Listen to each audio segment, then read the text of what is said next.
Okay, I hope I got everything set up correctly. I have no fucking idea. I took the job way too late in the game. We are in here with JGX against KDCM. Let's jump right into it. What do we have on KDCM side?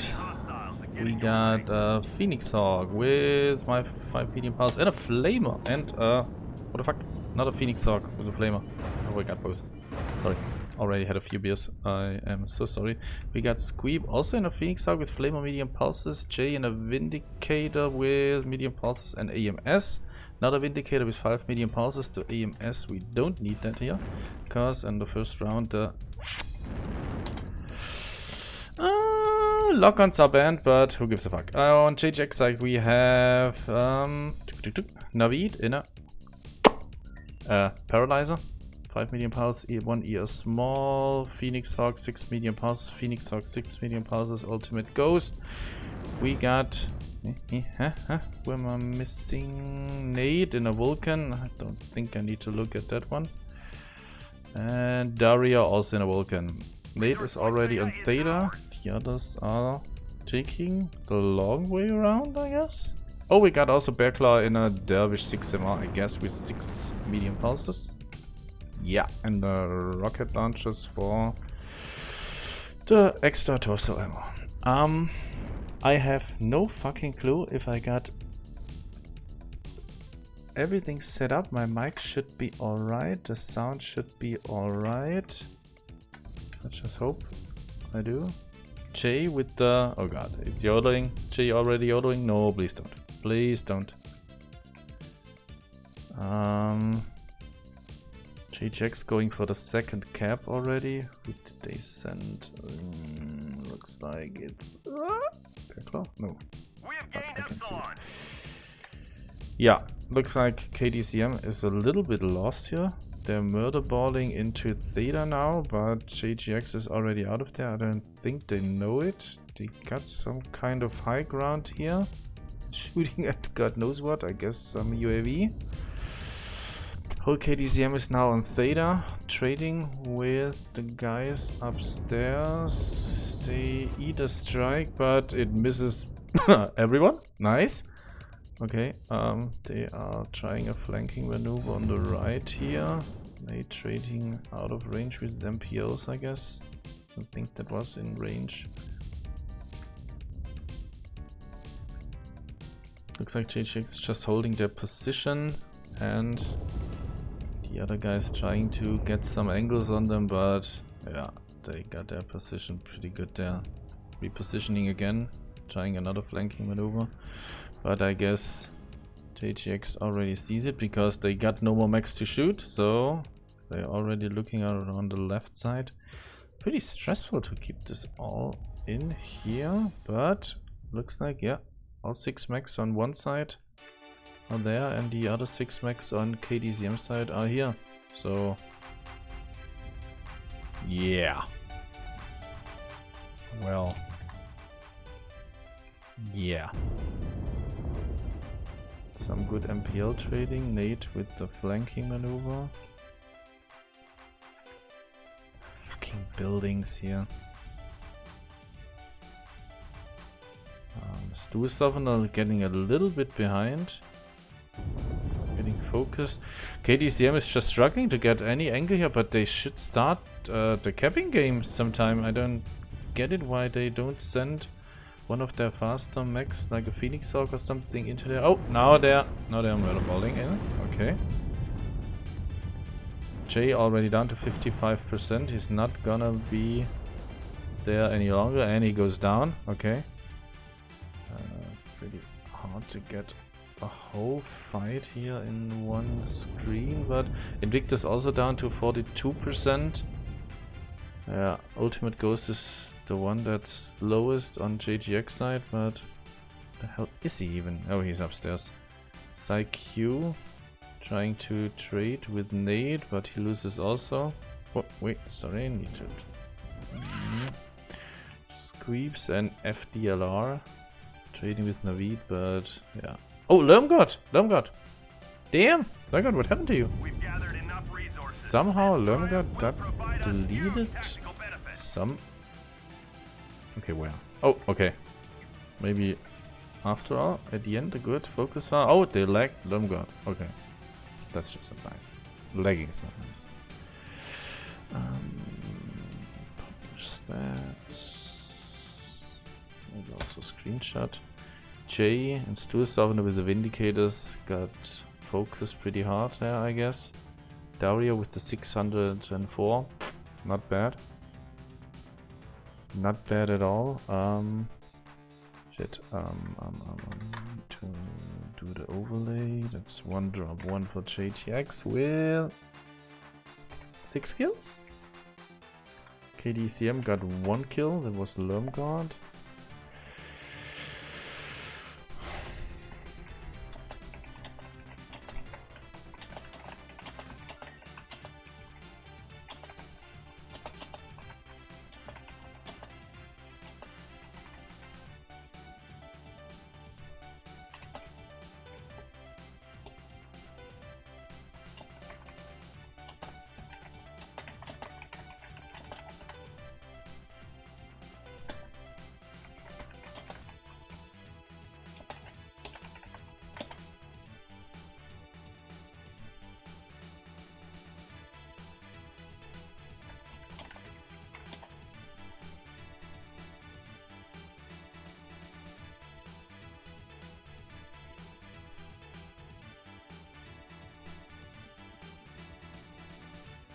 Yeah.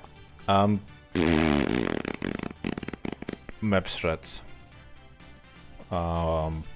Yeah, don't do that.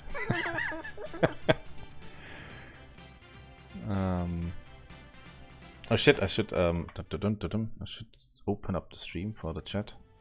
Let's look at the chat, I guess. MW Leaks already online? No. Still the internal delay, I guess.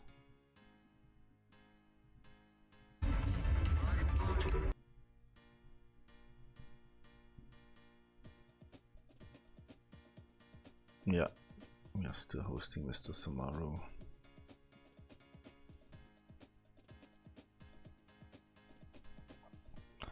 But it should be online any second now, I guess.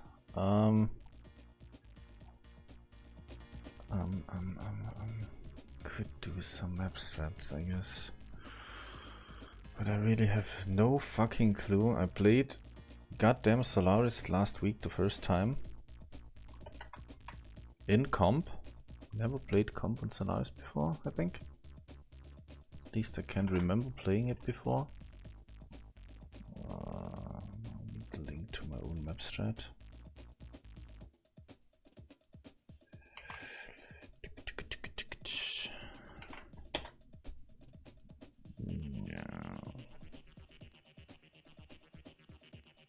Just bear with me here, I am fucking... The hell, this isn't my tactic. Give me a second here. Abstract. Got the wrong link.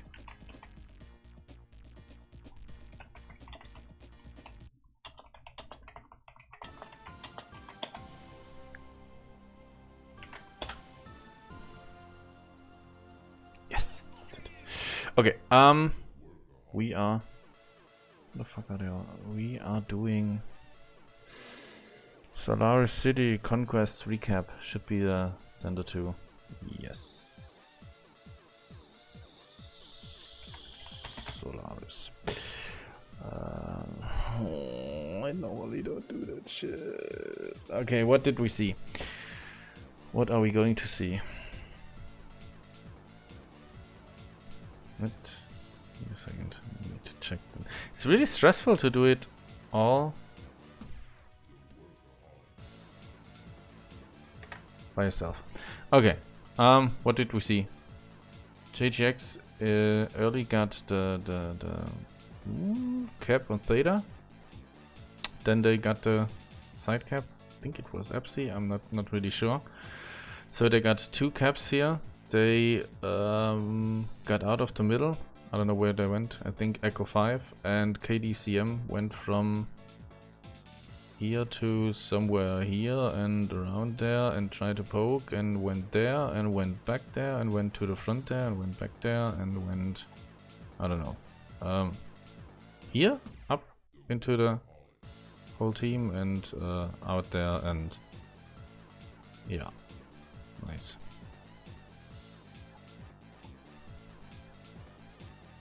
Okay. Looks like we're dropping. So enough drawing on the map. We are dropping into the second drop. HX is now team 2 and KDCM is team 1. Let's see if the streams, I guess. I think it was in range. I hear that fucker talking, so.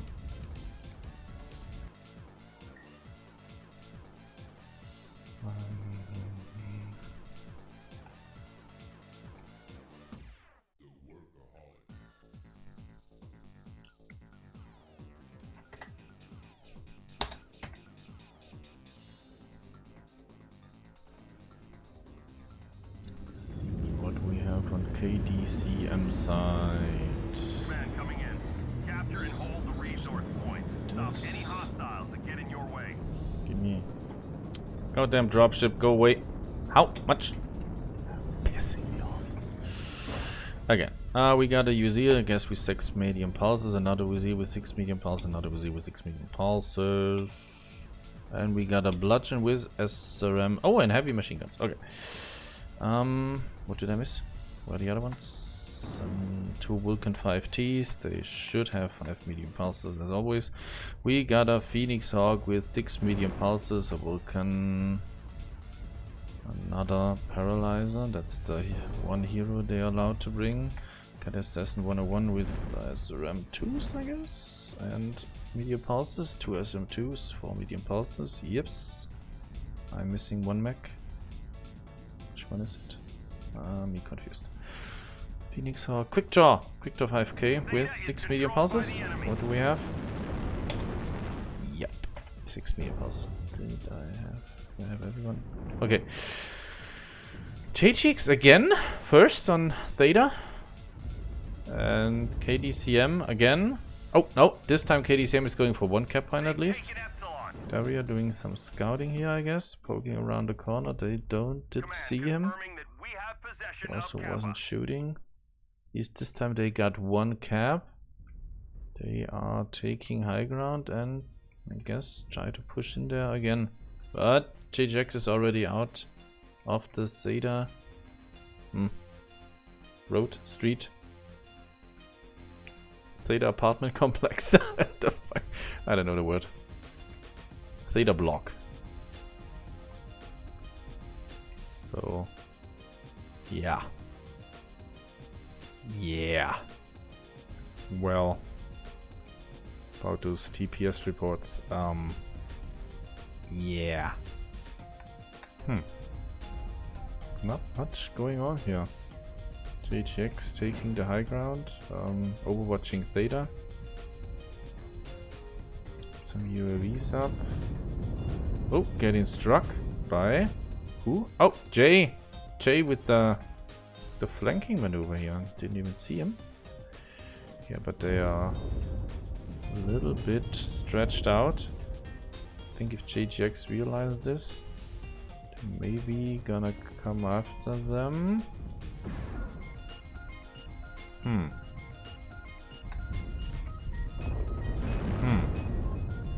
Oh, Nate. Nate shooting at Jay. Way upstairs there. Jay is a little bit secluded, what's it called? Outside of the thingy, you know what I want to say.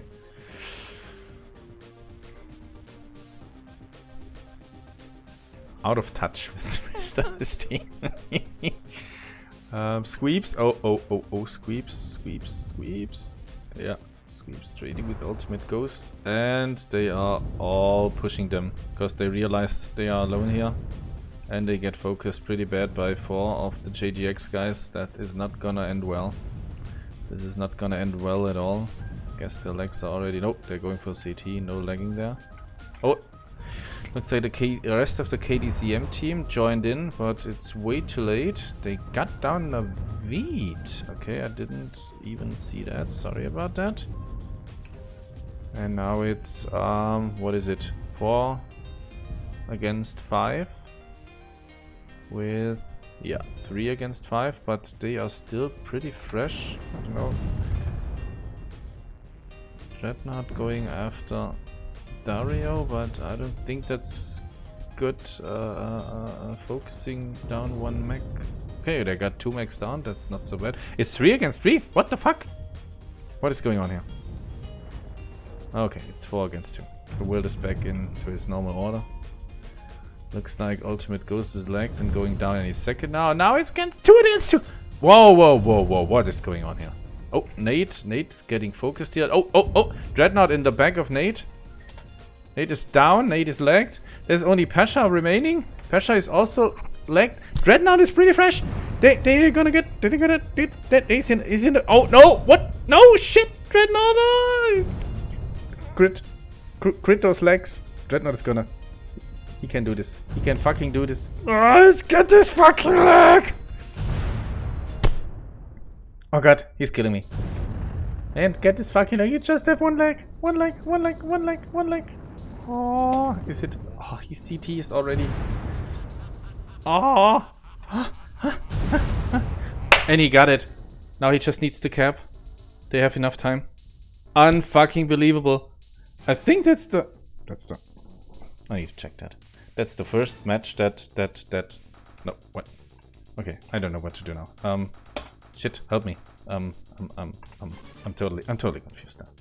Okay, I guess Dreadnought is gonna cap now. They're not gonna give the win to JGX. And I need to check if that is the first match they lost. Give me a fucking second here. JGX 5-0. But did they win? Did I lose? 1. Give me a second here. Where is it? JGX. Okay, that's what a simulated round. That doesn't count. JGX against 228, 5-0.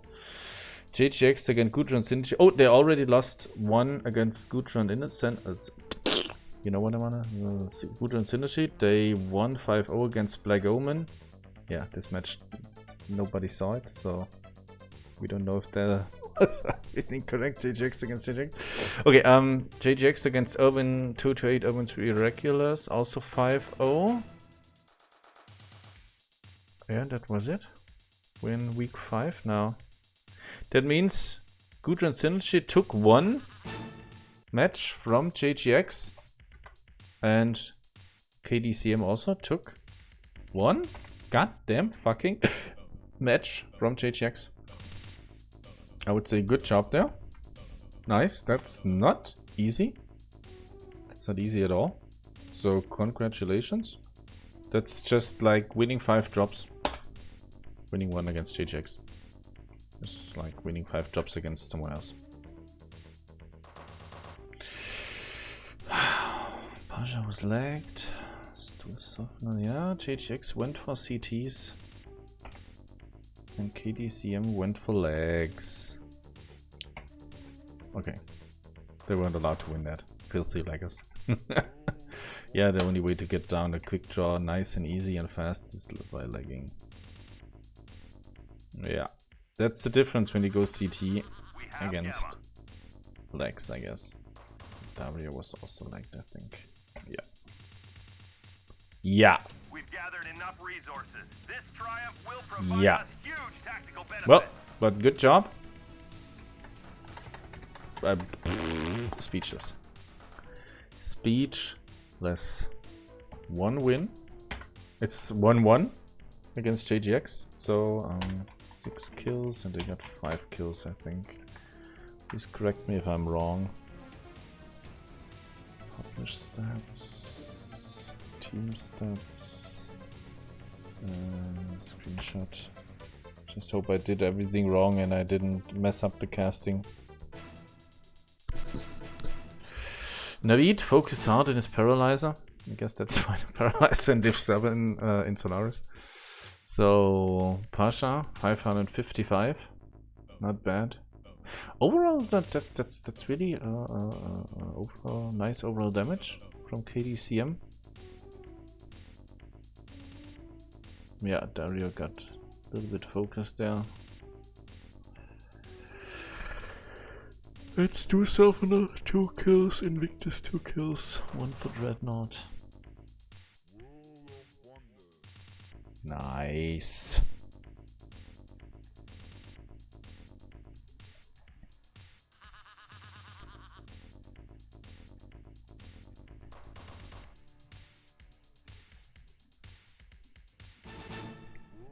Pretty nice.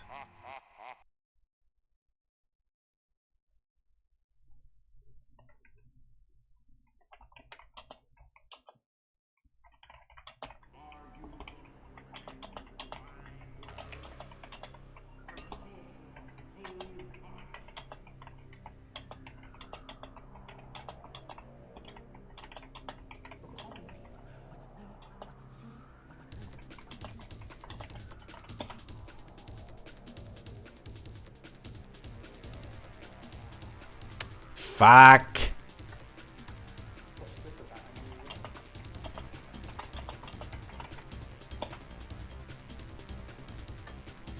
Totally forgot the sights.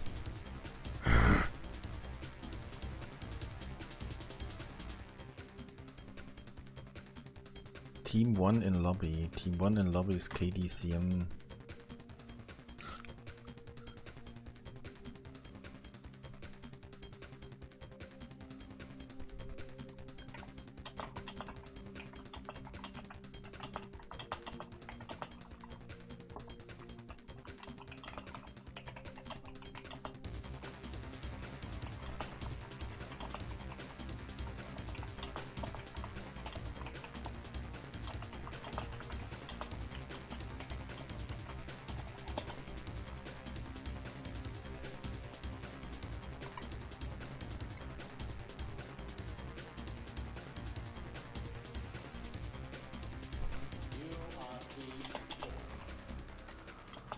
Yeah, I'm trying to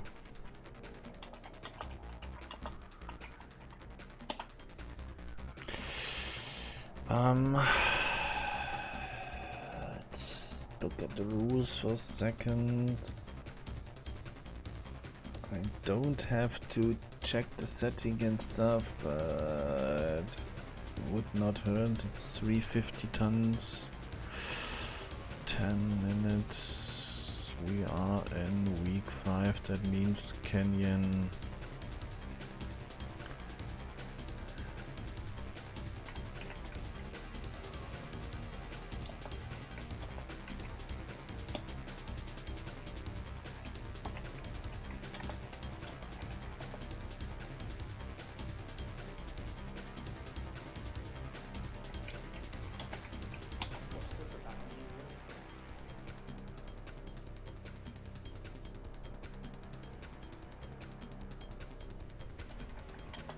Okay, we are in drop 3 now. I need to get a beer. Give me a second, guys.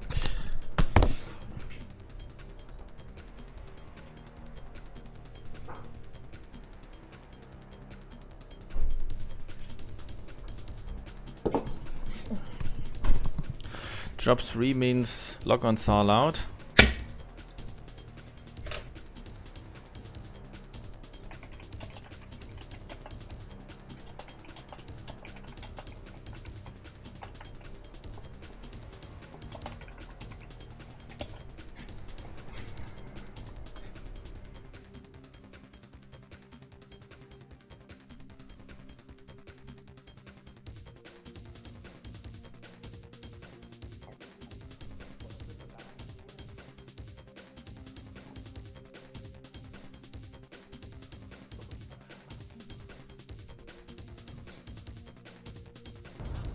Oh! And he got it. Yeah. Yeah, okay.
Okay, we could do the map strat thingy. Give me a second. I can do this. MW Tactics Planner.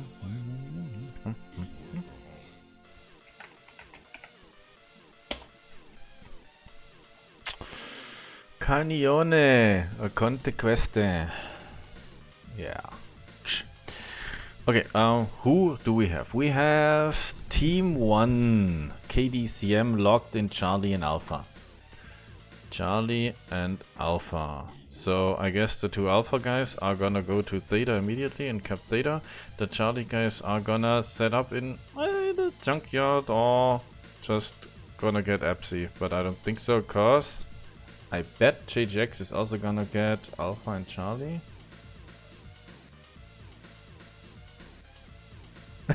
Cheers. Okay, we need to get back. It's already starting. Cheers, Annie. Thank you for coming. Nice. Yeah, everyone thanked me for streaming this today. I'm happy to help stream. I hope I'm not too drunk and I can speak normally. Is awesome. So. Oh, look, we can already... Can we? Can we already look? Nice. Okay, we got Ultimate Ghost in the 3 large for ER meats. We got Lermgod in the 3 medium, 3 large Puzzle Warhammer Laser. Zazazaza. We got again a quick draw 5k with 6 medium pulses, Chester 6 medium pulses, AMS, Bearclaw and the 6 medium pulse. Thingy? Dervish? Nope! What? There we go. Slow down. Slow down, man. I need to get down. Yeah. 2 SM4s, 2 flames, and... No! KDCM is murderballing on the... in the fucking low ground. Wow, okay. Yeah, on the... Grasshopper 6 medium pulses, 2 AMS, Assassin 23, why? Okay. Again, Assassin 23, 6 medium pulses, and 2 MRM 30 squeeps. What the fuck? 40 and 20 is much better. I have to talk to Stimrock about that. Okay, the match is already full in Brawl, NSR mode. Sorry, I forgot the overlays. And, no, got everything else. Okay, what do we have? Ultimate Ghost getting focused here a little bit. I guess they are going for legs again. J already down. FDLR in the Grasshopper also, yeah, and down. Ultimate Ghost going down. So it's 5 against 4. Second, Daria with Flamers. Getting Flaming Invictus Dreadnought. Strike and Stu Summoner. Ooh, costing me about, I don't know, 20, 30. Oh fuck, 30%. Yeah, and he's down. Dreadnought is down, Stu Summoner is down. This is a little bit too fast to me. It's 4 against 5 now. 2 against 5 now. Invictus trying to lead some away. I don't know. Fighting the goddamn fucking commander with 91%. He's dead. Who is also left? Invictus. What the fuck? No, Invictus Squeeps? What the fuck is Squeeps? Squeeps? Where the hell did Squeeps go? Squeeps IV4. Am I? Heh. Oh, okay, here he is. See, Disco? Oh shit! Oh no! The fucking heavy is discoed.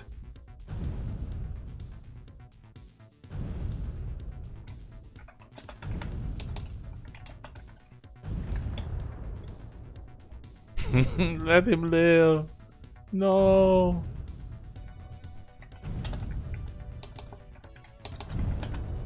The enemy has capped enough resources.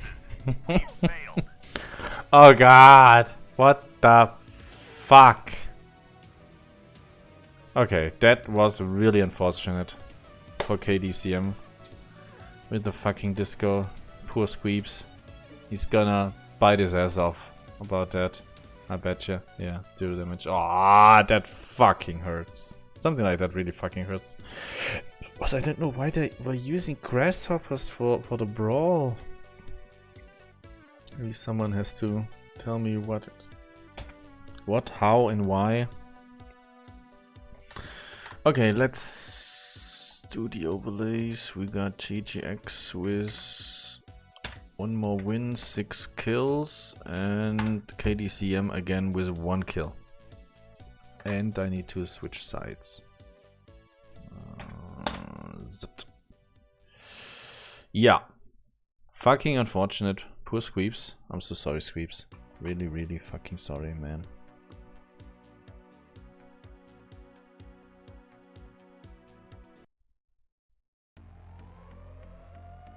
Okay, shit. I need to catch up on the chat.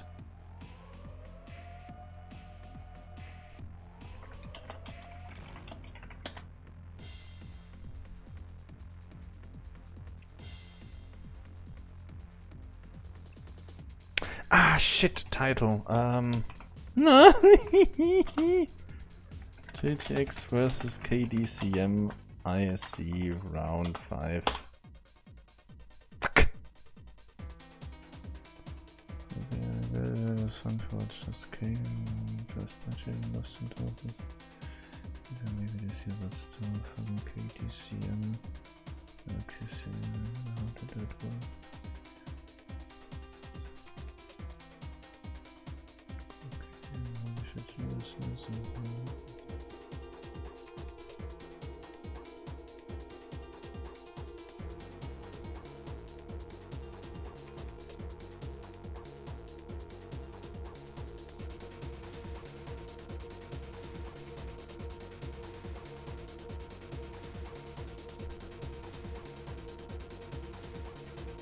That would be just a what?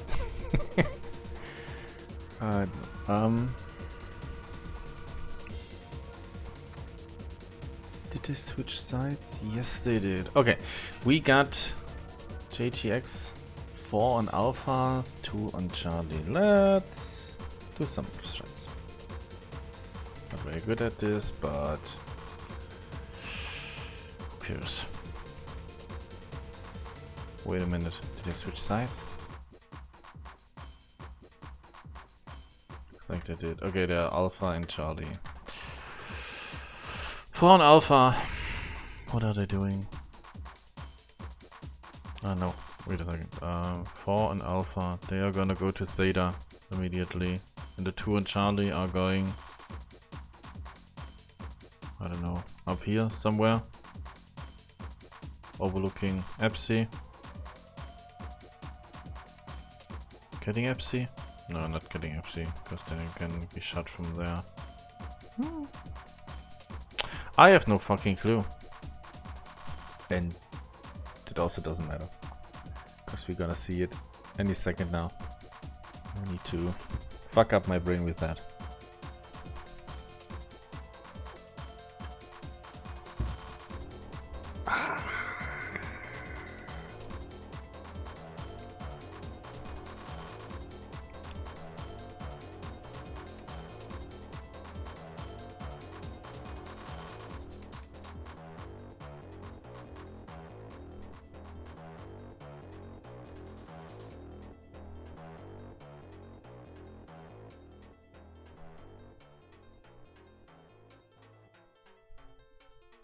And we're dropping.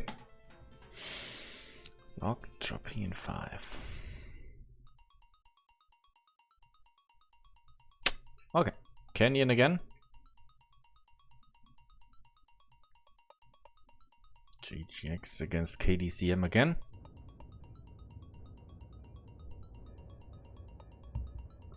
What will we see this time?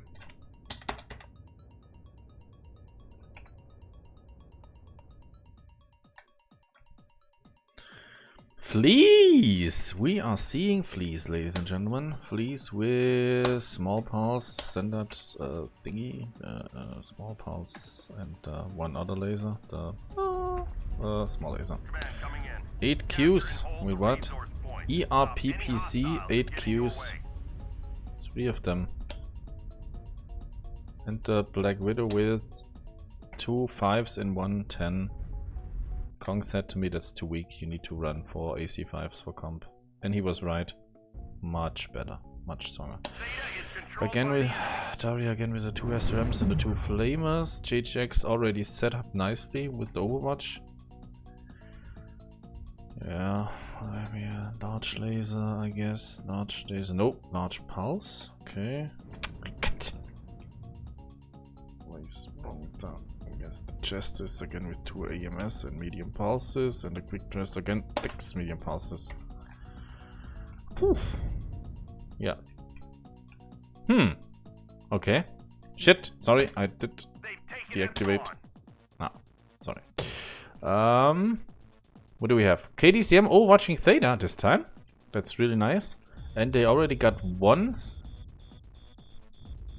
Yeah, put a strike on Theta and are watching it with the Awesomes. That's really awesome. The Black Widow and the Awesome shooting the guys on Theta, but okay, this now they're gonna get it. That's some cap acceleration there, I guess. And JGX guys just NSRing in, because I guess they think they got more DPS because of all the ERP PCs. So yeah. Well, big strike on Invictus. Oh god, no. Yeah, okay. Didn't do that much. Dario again flaming. Flaming the Black Widow. Squeeps standing. The fuck, Squeeps?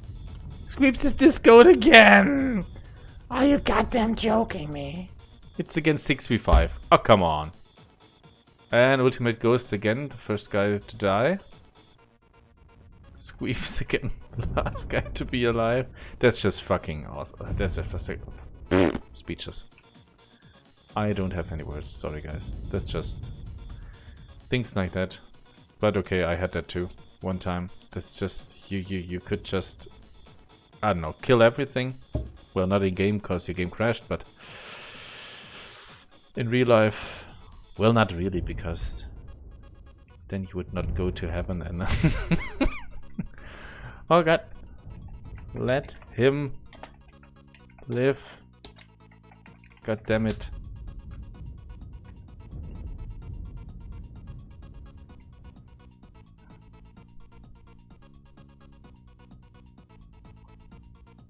Yeah. That's just, I don't know, fucked up. Pisses me off. Really pisses me off, something like that. The second disco, next match, next disco. That's just plainly fucking disgusting. Oh, but well, it's not a disco, that it's a fucking game crash. Squeeps need. I'm gonna slap her.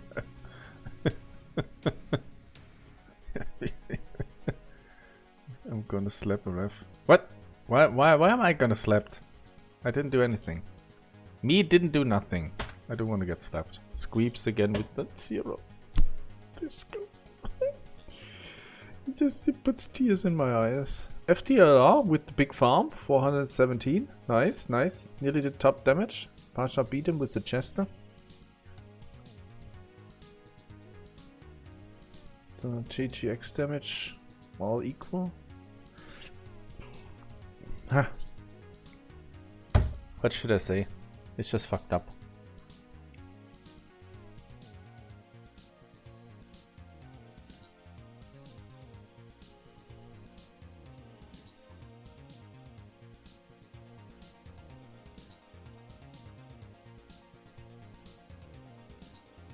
Was that a beer I just opened? Sorry, I just looked at them, the chat right now. Yeah, it was a beer.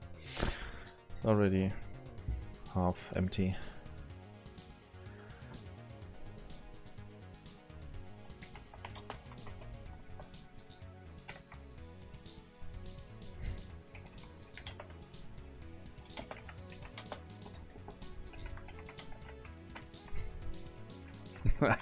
I'm gonna say hurry up.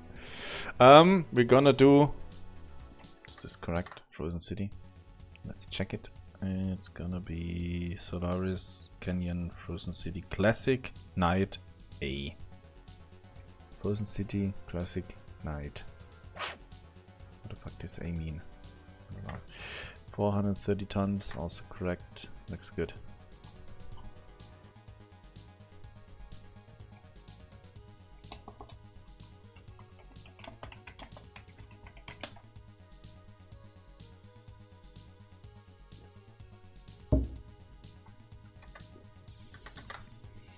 We got nothing better to do, so let's look at the thingy. Frozen City Classic Night. What the fuck should I know? Frozen City Classic Night Conquest. What are we going to see? I have no clue. Alpha and Bravo. Alpha.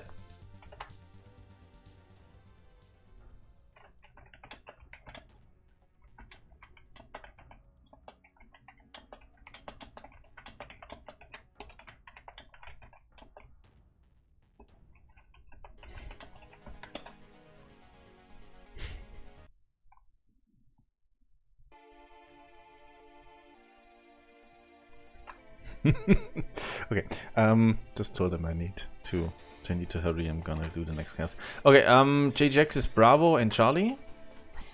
That's what I was, I didn't make any sense to me. That's what I would do, I guess. At Bravo we got some light, jumping up here, putting a UAV up. The Charlie guys doing something.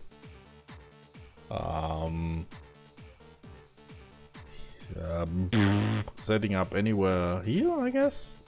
Team 2 side, we have Alpha and Charlie. Alpha and Charlie. The Charlie guy is gonna set up somewhere here, I guess, shooting over there. The Alpha guys also gonna put a UAV something up there. I don't think they're gonna make a tunnel rush. It's not viable in comp. I haven't seen this. Basically ready. We are basically. I just said we are basically ready. Locked. Okay. Yeah. The Alpha Lens guys gonna thing here, trade through the dropship with the guys over there. I don't think they're gonna go all up there because you don't have enough room there. It's okay for 1 or 2 max, it's not okay for 5 max. Maybe one is going to Theta, but I guess it's gonna be late game. It's gonna be a just NSR brawls thingy. There are gonna be 3 NEs here, 3 NEs here. But I think it's gonna be 3 NEs here. The JGX guy is maybe gonna do some stupid shit, I don't know. A little bit of memeing. Just because they can. They already won it. Didn't they? Yeah. 3-1. They could give the win to KDCM. Just be nice, guys. Oh, okay. We are dropping, ladies and gentlemen. Let's see what we will see.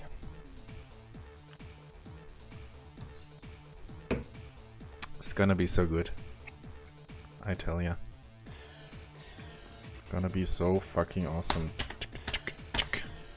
What the? No! What did I do? No! What the fuck?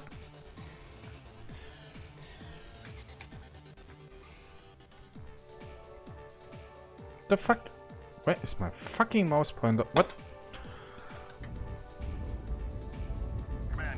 Okay, I can't do anything right now. Everything is Okay. For SM6 Dreadnought in a Dervish, no, in a what the fuck is this? I can't even see it. Archer, sorry, I'm a moron. For SM6 rocket launchers, 5 rocket launcher, 15. What the fuck are they doing? A cataphract? Are they memeing? 10 and a 20, 10 and a 20, and a charge with 1 large pulse, 6 medium pulse. That's just fucking odd, guys. That's just fucking odd. What the hell are you doing? Oh, also charges. That's nice. 3 large pulse, 3 medium pulse. Yeah, that's what I would run. That's what I run on mine. 3 large pulse, 4 mediums. They are also already NSRing in. Do we have here 4 LBX10 Sleipnir? Yeah.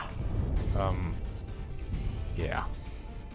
NSR. Oh, sorry, I did. Missing that, sorry. Yeah, FDLR giving his back to the rest of the team. I don't know what that is. FDLR down. Yeah, his back was opened up. Neil Diamond on Nate. Nate is down. Il also is down. FDLR is down. Jay also down.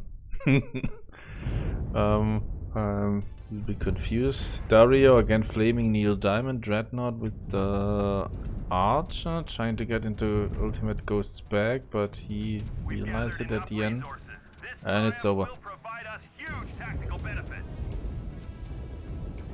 Okay, GG's. GG's, guys.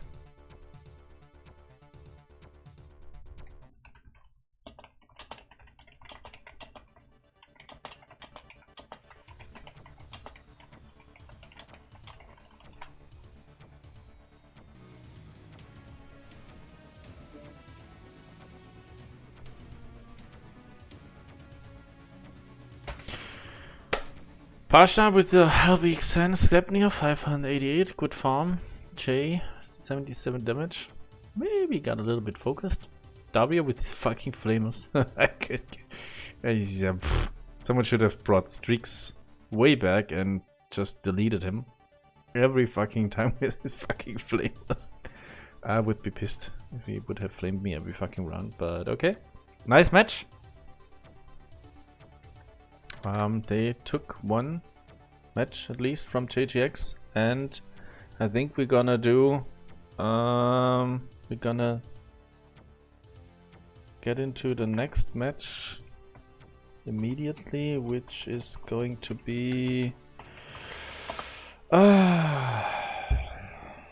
fuck.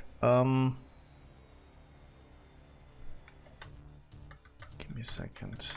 I need to fix the overlays. It was levels. Gang of Bastards. LGBT.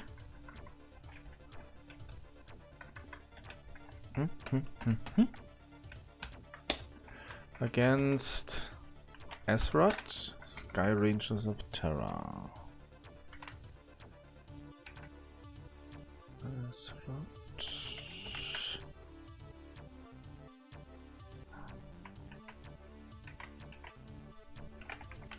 And it's gonna be Bowser and me.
Hey man. Yo, what's up?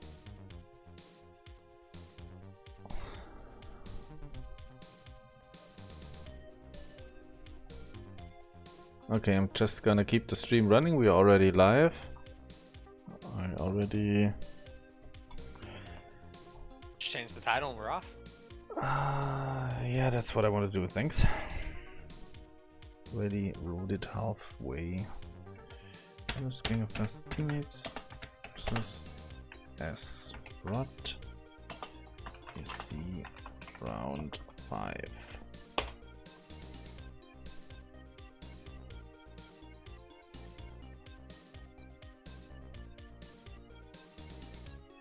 Yeah, should be changed.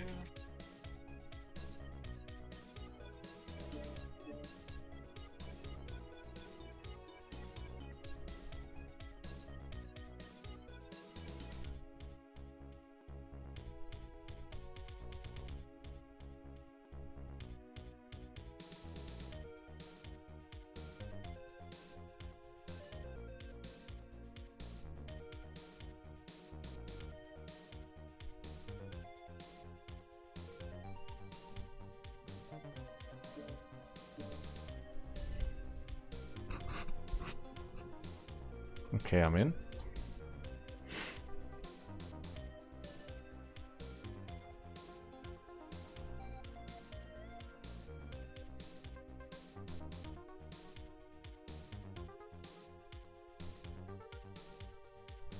Alright, what are the map settings?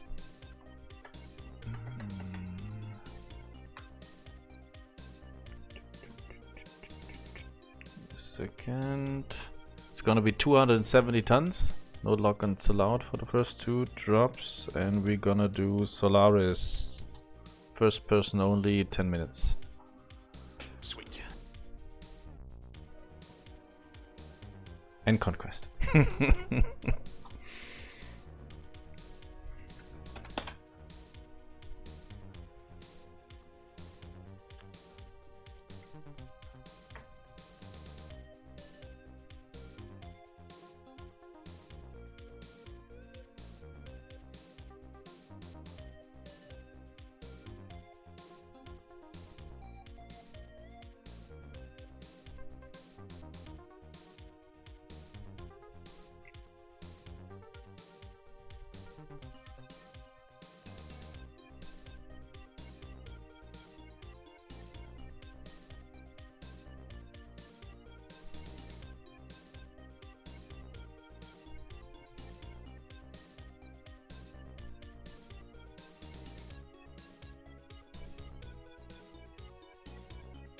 Alright, so as the pilots get into the lobbies here, just pull up the map strat real quick.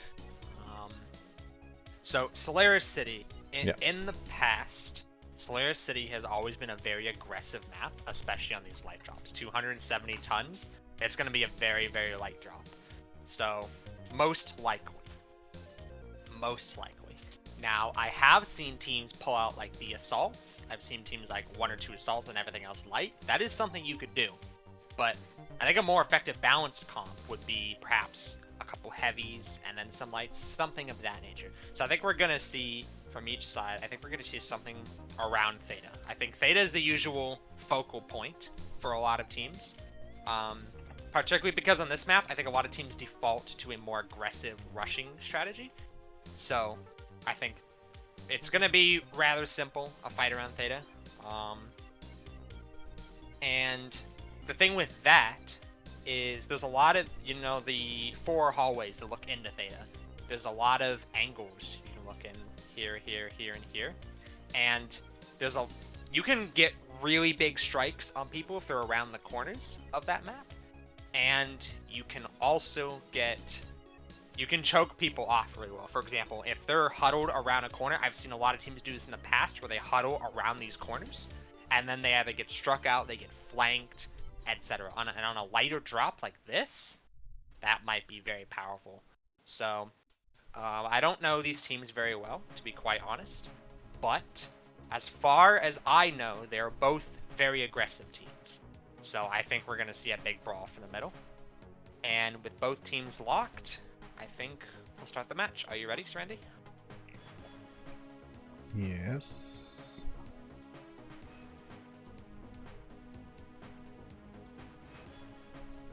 we go.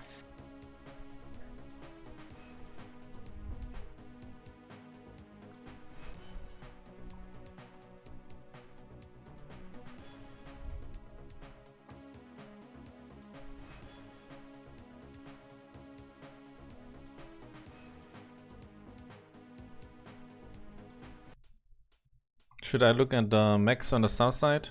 You take the one on the north side? Absolutely.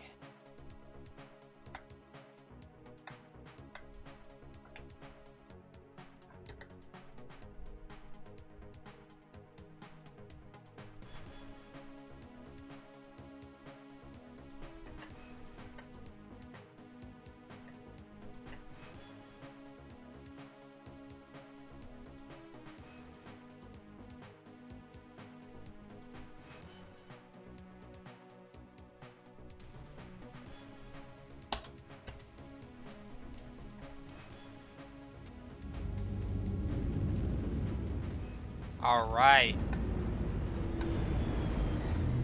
Command coming in. Capture and hold the resource point.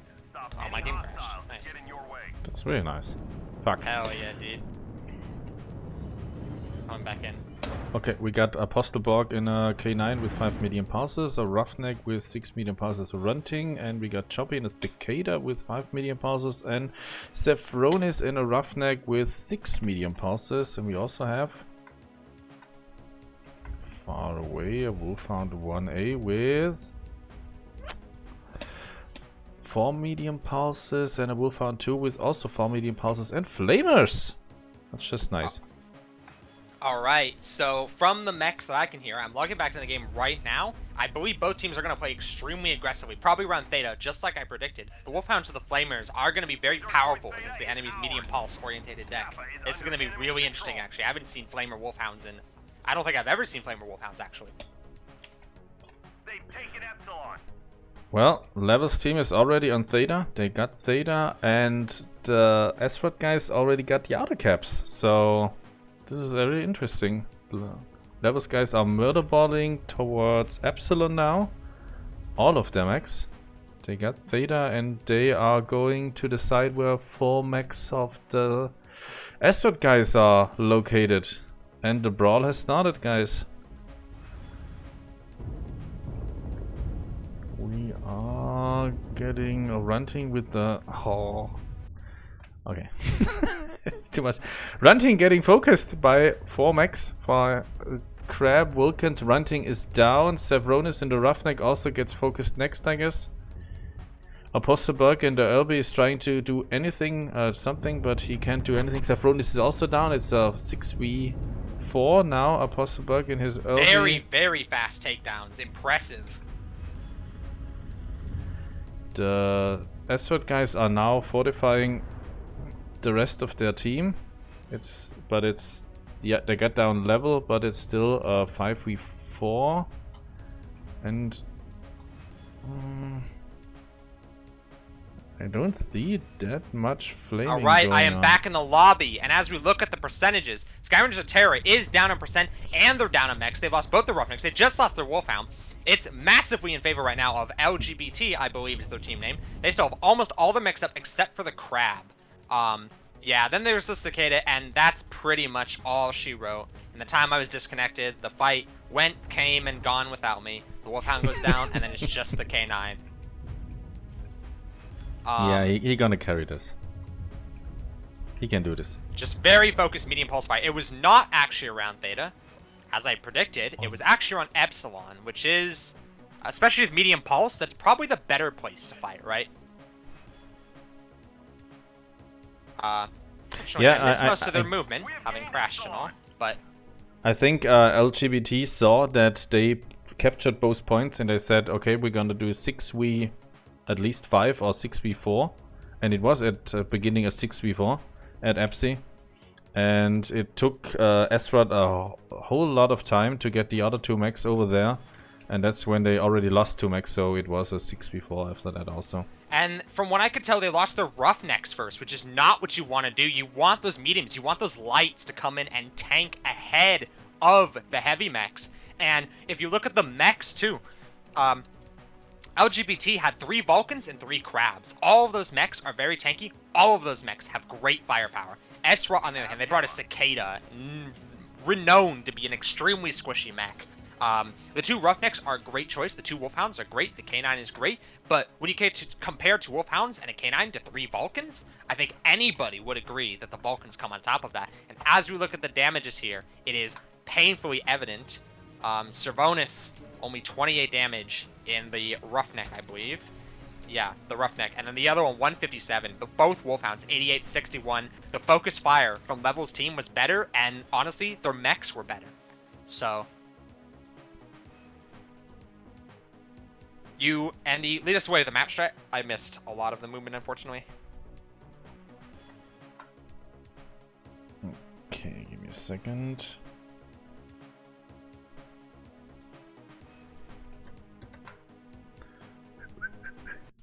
I'm gonna clear your fiddlings.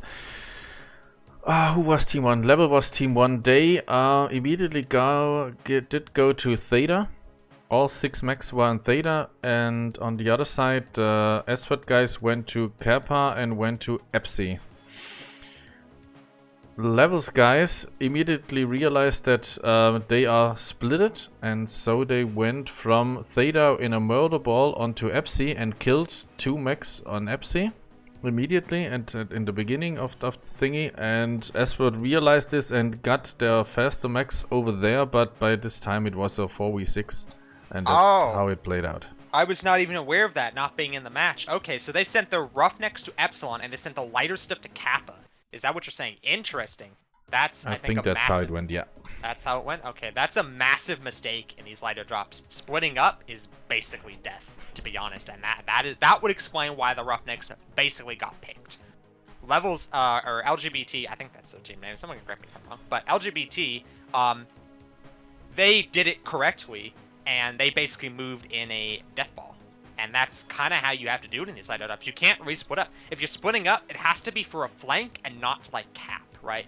Because the mechs are so light, the DPS is so high, everyone saw how fast the match ended, right? Caps aren't going to matter in a match like that, right? And while we do that, what is the next map? It's gonna be Solaris again, only the teams are switched on this one. Teams are switched, roger. You need to switch the teams.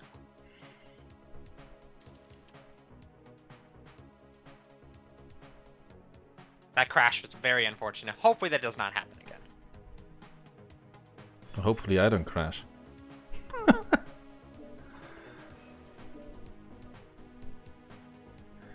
Hope for next time I could... I'm a fucking moron. I could Discord stream. If you crash again, you can immediately switch to the Discord stream. Excellent. That's a good idea.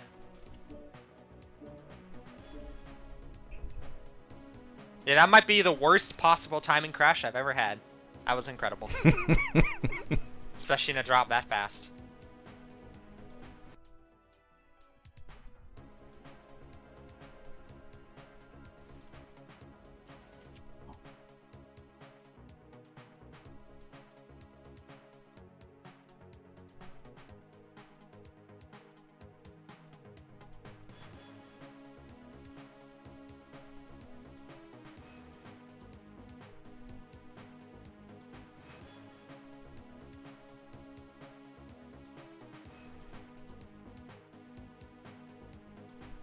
Alright, what is the tonnage limit for this drop? It's also, again, the 2... Interesting, so a duplicate drop. Yeah, it's just switched sides. Interesting, I like that actually. Alright, so... 270 tons and lock-ons also not allowed on the first 2 drops. So, honestly, given what the 2 teams brought this time, I would expect to see something a little bit different because both teams know what the other brought. I would expect a bit of a change in counter-strat, especially from Esra. If nothing else, I think they probably realized after last match that sending off the 2 Roughnecks, which is their armor and their DPS alone, to die was not a good move on Epsilon. And if nothing else, they have to stick together. Like I said earlier, they could improve in the mech lab as well, but I do expect we're going to see a swap in the deck. So, I think we'll perhaps see a heavier loadout. Perhaps, maybe something sort of Annihilators, Black Widows, LBXs in general, I think.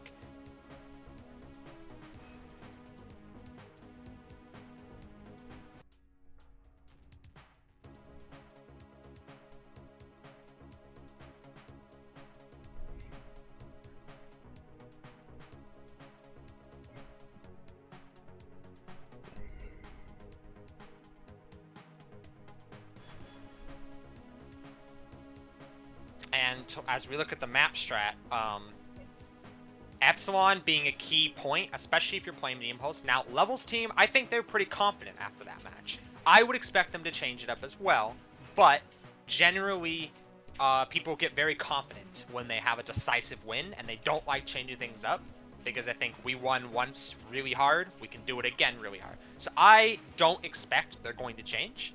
I believe it would be smart if they did, but I don't think they're going to. So I would expect to see, again, a fight on Epsilon, because Levels team is going to bring Medium Pulse, and Theta's a great place to fight, but it is not a great place if you're bringing a deck like they did, Crabs and Vulcans, and that type of stuff with Medium Pulse. It's better to pull the range, it's better to be on Epsilon. And honestly, it's going to be on SROT to respond to them if they do bring the same deck. Well, they can't bring exactly the same deck because the mechs that I just brought, they can only bring the same deck. Let me check.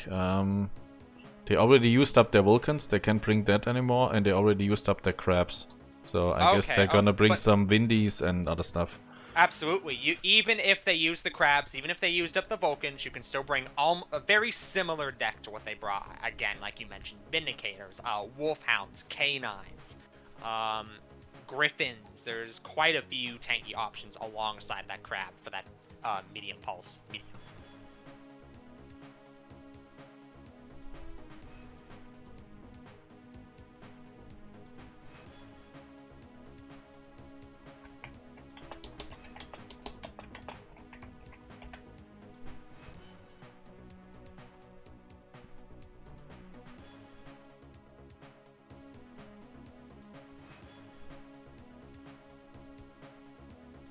Are we coming up on 5 minutes for Team 1? Feels a long time. Just gonna ride it.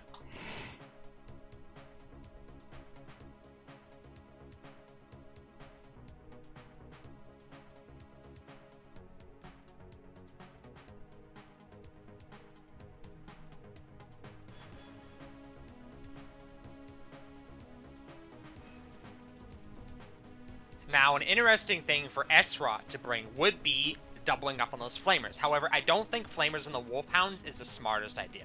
Reason being, you're forcing yourself to stare and you're forcing yourself to push into perhaps SRM LBX range with a medium pulse mech, which is, you know, is more close mid-range, right, instead of super close range. So the Flamer strat is interesting. I like that a lot, and I would like to see them bring it again, just on perhaps better mechs. Now, both teams are ready.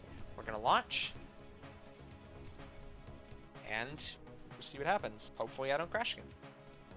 Interesting is that SROT is again Alpha and Bravo. So maybe they're gonna do the same strat again.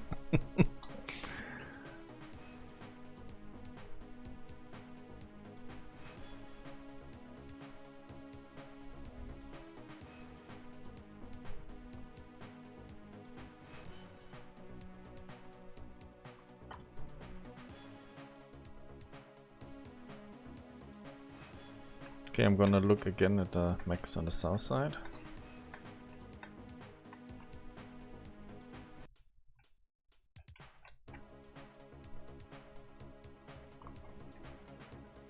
Alright, and as we load in, Skyranger Terror has 3 fire starters, 2 crabs, and a Thunderbolt 5 SS, so a heavily medium pulse-based deck.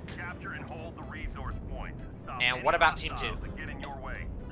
We got Uzils, 3 Uzils with 6 medium pulses, I guess. I don't need to look at every one of them. And we got Assassin 23s with, I guess, SRMs. Oh, only 3 SRMs and 2 Flamers on one. Yep. The other ones got Artemis. Interesting. So they brought a Flamer Assassin and then 2 other Assassins and then the medium pulse Uzios. So I think SROT has a very tanky deck this time, but we see the Thunderbolt is going off to the side a little bit. He's got to be careful about that, and they have a mech behind still. I think that's a fire starter. Yeah, he should be catching up. Okay, looks like they're a little bit split, but LGBT, you see, is on Theta right now with those Assassins, and they're sticking really close together. SROT is heading towards Epsilon. LGBT is capping Theta. And it looks like they are heading towards Kappa, maybe? The Uzils are headed towards Kappa? They're heading to EPSI, the Sky Ranger Astronaut. No. And Level's team is going to Kappa. Yeah. Yep. And Esra is capping Epsilon, and in this type of a match, caps could be more important, but yeah, but looks LGBT like Level's team gonna have cap advantage. turned around. They're not very decisively running to Kappa. Looks like they are setting up on Theta, I guess. They're setting up on Theta, like I mentioned earlier. It's a very strong point to set it for, especially if you have heavy jumping mechs, medium pulse Zeos, Phoenix Hawks, Vulcans. Obviously, they can't bring Vulcans, K9, stuff like that. It looks like they might want to receive Esrot. Yeah, they sent their assassins to Kappa. But That's good move. That gives them cap advantage. That does force Esrot's hand at some point to move. And that is very powerful, considering, honestly, Esrot's deck is tankier, but LGBT's deck is, it is much higher DPS. So, I think angles will be critical in this fight. The angles people pull, not grouping up, etc. Not getting struck, obviously. Now, we do see Esrot moving off of Epsilon. They might be moving towards Gamma right now. That's a little bit far. No, looks like they're piling outside the Epsilon side of Theta. Taking the scenic LGBT route. Kind of in the same position they were before. So it's kind of just a standoff right now, except with 7 minutes on the clock. No fighting started, and LGBT has 2 caps to Esrot's 1. So Esrot has to make the first move at some point. Soon, rather than later. And we see first contact. LGBT sees Esrot pushing on the side, so their move is exposed. However, Esrot has 4 mechs pushing the side, and they have 2 mechs kind of stuck in this ramp area. If you can see, 2 mechs behind. Okay, one of them caught up, but one of them is the Thunderbolt. They've left the Thunderbolt behind. That's a very bad move, and it looks like LGBT sees this and is pushing up. Esrot getting hit by a little bit of strike damage there. And they're kind of in a concave right now. They're kind of in a chokehold. They're kind of just along the hallway, all of them. And then the Thunderbolt is still kind of not there. Yeah, he's trying to catch up. He's going to take a lot of damage for this. Yeah, and now LGBT sees this and is pouncing. They are pouncing for their attack. They're charging in. I don't know if Esrot knows this. No. Oh god, we're in a really bad spot right now. Oh. Yeah, but they can't look around the corner. LGBT's team is taking some damage. Uzio 70%. And then the Thunderbolt just dead. Just picked straight like that. Incredible play from LGBT. They're just going straight in. However, they're losing percent. A team kill. The assassin kills the Uzio. I think that might have been a strike, not 100% sure. The Firestarter did just go down, but percentages are still relatively even. However, another Firestarter, fresh, goes down, and they're losing to LGBT's superior DPS at this point in time, and I don't think there's much more left of Esrot, unfortunately. They are losing heavily to the superior DPS. They did not pull range, which they needed to with their deck. They needed to pull range, and they kind of just sat in the hallway and just let them come around the corner at 50 meters. Right into LGBT's weapon range, and we're seeing this even with that team kill. Actually, okay, they did lose an Uziel, but then the Firestarter goes down, so it's pretty mean. We'll see if they get another. There is a lagged Uziel. I see the Firestarter's trying to get it. I don't think he'll be able to. The and nope, is lagged, he goes then he's down, dead. and that is it. Esra did not have the deck for the position they held. They needed to keep away from the SRM assassins, scout them out early, and pull range them. They did not do that, and they paid for it. Looking at the damages, we see all the assassins put in work. Weapon Master in that assassin, 5 kills. 5 kills. That's very, very impressive. Those assassins did the work. Notice the Uzios were the only ones that died. The assassins didn't die. There's no coincidence. The Thunderbolt, 21 damage. They left him out, and he took a very poor route to get back to the rest of his team, cutting in instead of cutting out. Very unfortunate. Esrot seems to have a habit of leaving heavier mechs to fend for themselves. That's not a good habit. Yeah, but you have to take the Uzios down first. They have the higher DPS, don't they? With the medium pulses. If you ignore them, you're dead. Or not? And as we'll we'll move over to the tactics map and kind of just draw roughly where they went, more or less. The sim colors are a little confusing, but it kind of did something a little like this. And then you have the assassins, if I go put one down. I don't think there is an assassin, I'll just use this. They kind of... that's not the right color.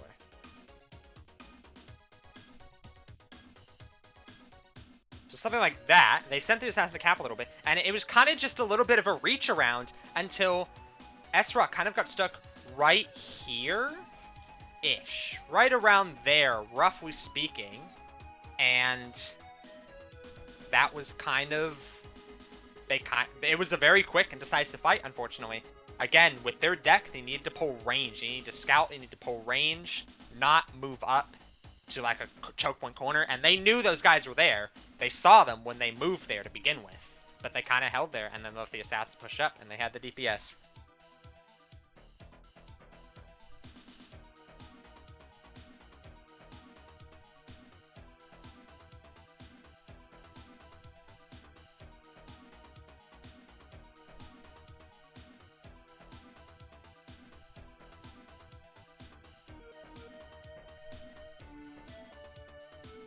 And what is the next map, Andy? The next map is Canyon. And it's Canyon. 350 tons. Alright. A little bit heavier drop this time on a map with a lot more flexibility. You don't need to switch teams this time. This switches on the second time, Canyon. Roger. It's gonna be Solaris, we got that, and then it's gonna be Canyon, and for the last stop it's gonna be Frozen City Night Classic. And this time lock-ons are allowed. Interesting. LRMs could be very strong on this map because it's still on the light side. 350 tons for 6 people is a little bit on the light side. So if they have a powerful LRM boat, they could easily just DPS down a push. I think we will see some sort of LRM boat or ATM boat, personally, from one of these two teams. I think it would be the right move on this match.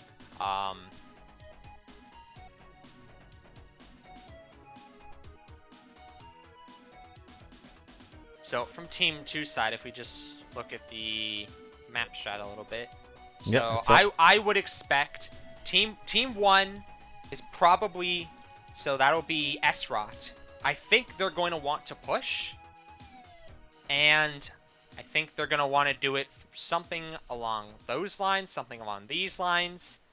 You could push through the valley. I probably wouldn't. I don't think that'd be the smartest idea. You can cut across and do Epsilon side push. Now, but the Epsilon side push is easily counterable. If Team 2 brings LRMs, puts it somewhere back here, that would have great lines onto an Epsilon push. There's these powerful rock positions back here.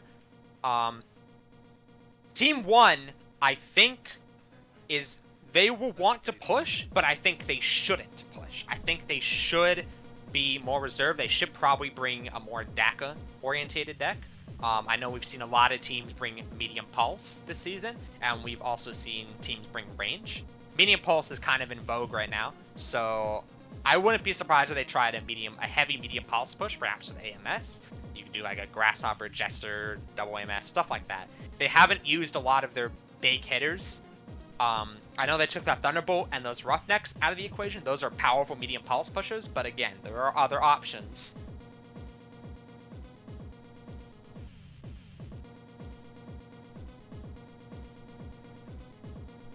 Okay, Esford is in Charlie Heavy and in Alpha on Team 1 side.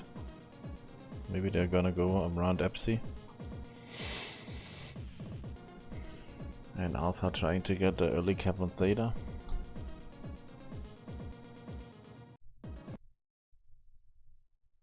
So, looking at the Lances right now, we see that they're not locked yet, but Esra is 4 Charlie and 2 Alpha.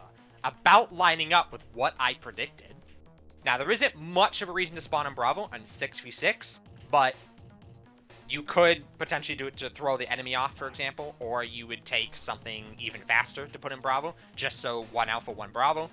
But the 4 Charlie is fairly telling, I think. And we see Team 1 is locked. It is now Team 2.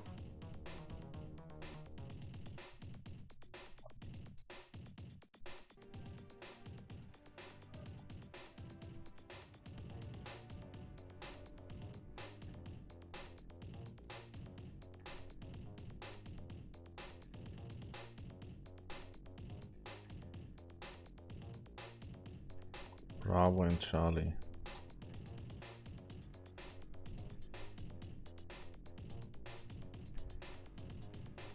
All right, and we see Level's team is 4 Charlie, 2 Bravo. So they don't want to. They do have the advantage in this team pick, so they know already where SROT's going to be, but they don't want to put anybody on Alpha side of the map. That is actually quite interesting because that would be a powerful angle to cover given SROT spawns. Now both teams are ready, waiting for the final go. All right, they're both locked. And we go in. I think this will be a very interesting match to see. I think these two teams are both quite dark horse teams. I don't know much about either of these teams, to be quite honest, as I said earlier. So to me, they're both pretty dark horse teams. I think we could see a lot from these guys.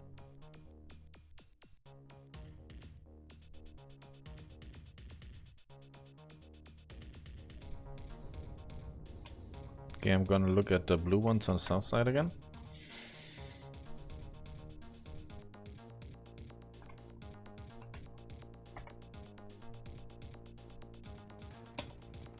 All right, so looking at LGBT, we see exactly as I predicted, almost. We see 3 Grasshopper 5Js, we see 2 Dervish 6 MRs, and a K9. And on SROT, again, almost as I predicted, we're going to see 2 Victors, Assassin 21, Quick Draw 4-4, the Hero Quick Draw, a Crab, and an Assassin 23. So 2 Assassin, 2 Victors, a Quick Draw, and a Crab. Interesting. And as this match goes on, we see that LGBT is moving very aggressively Epsilon side. But SROT, they have stragglers, right? They have 4 mechs on the Epsilon side, and they have their lights sitting on Theta. They need to get those lights off of Theta and get over to their main body right now. If LGBT realizes those 4 mechs versus 6, they're going to get crushed very fast, just like in that first match. Well, the Victors are Brawl Victors. They got AC-20s and SRMs, so they need to get into range. But the rest They of also the need team the rest need of the to team. be The there. lights are coming in, but LGBT is pushing in right now, and I think they caught.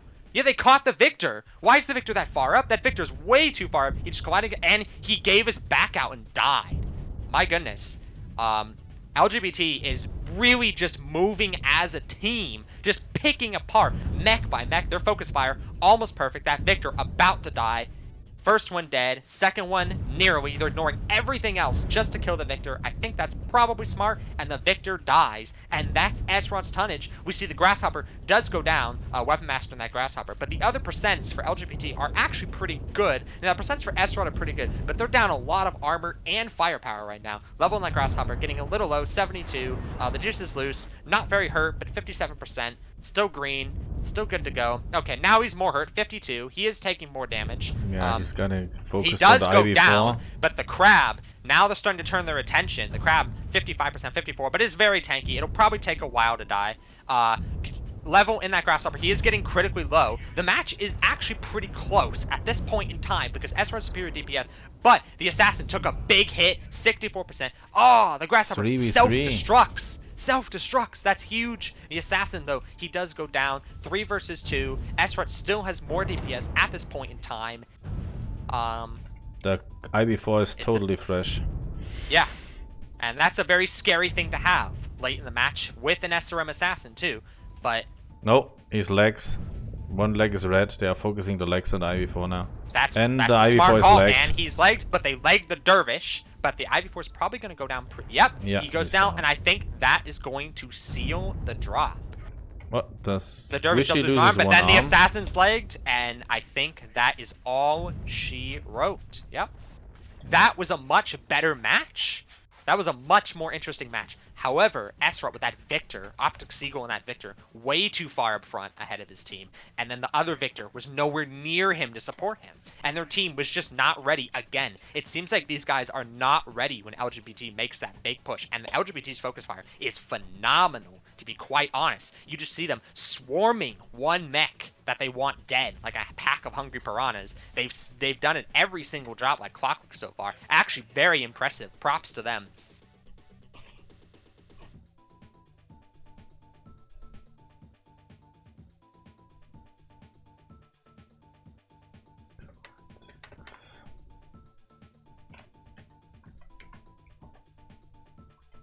We just see the caps ticking right now. That's going to be a bit all she wrote.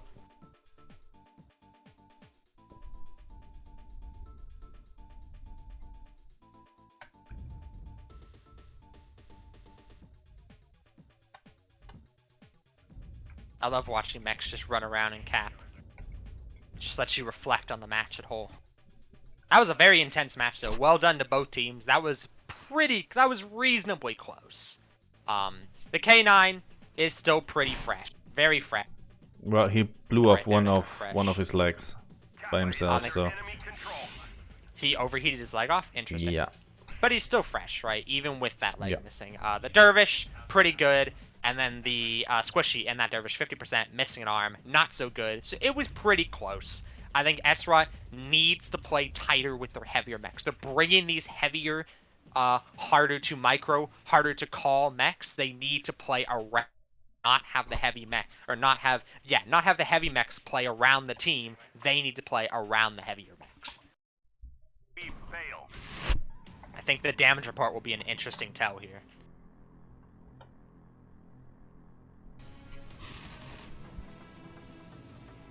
Alright, and as we look at the damages, we see both Victors, 131, 77. They really just did not get that working. Their assassin, Stefan Grendel, in that assassin, 157. That's pretty low for an assassin, a mech that usually lasts a long time.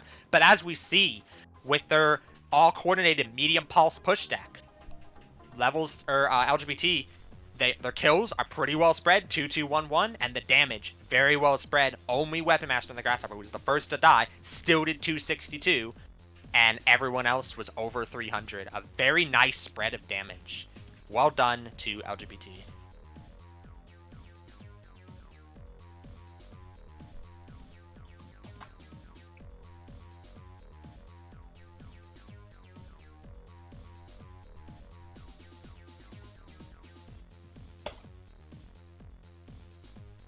Okay, I think you need to switch teams again. Will do.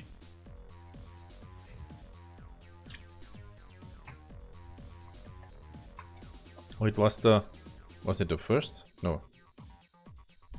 Me confused.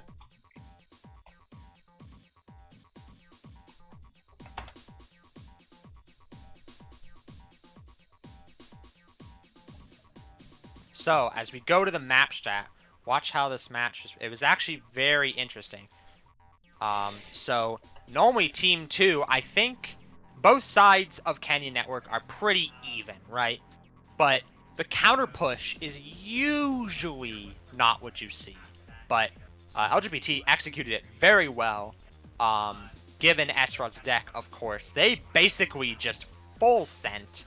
They kind of hung around this area a little bit as Esrod's mechs kind of did something like this. I'll try and color code the arrows.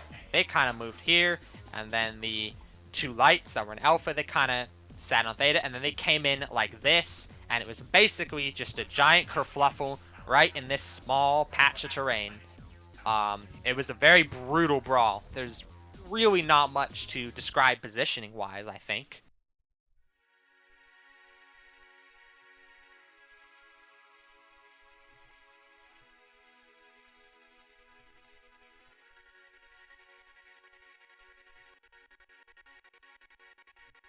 And is this 4 matches or 5? I believe it's 5, It's right? 5. 5, okay. Last match is then Frozen City Classic Night. Very nice. That'll be a fun one. Now, I expect SROT at this point, I expect that they have been analyzing their losses, and I expect they probably noticed that their heavier mechs are not contributing very much. They're getting picked, they're out of position. I expect to see them more like LGBT's deck, where they're running a very similar comp of similar speed mechs. I expect to see something more like that, because I don't think this heavy mech strategy, as we've seen drop after drop after drop, 3 drops in a row, I don't think it's working for SROT. I think they need to change and make the change fast. Okay, Team 1 is locked. Team 2 is missing one player. Team 1 is locked. Let's see. Team 1, they are half and half. Half Alpha, half Charlie. See, Level's team has been doing a really good thing, actually. They've been coordinating their speeds and coordinating their mechs very nicely. On the first drop, we saw, 3 Crabs and 3 Vulcans. On the second drop, 3 Uzios, 3 Assassins. On that drop, 3 Grasshoppers, 2 Dervishes, and a K9.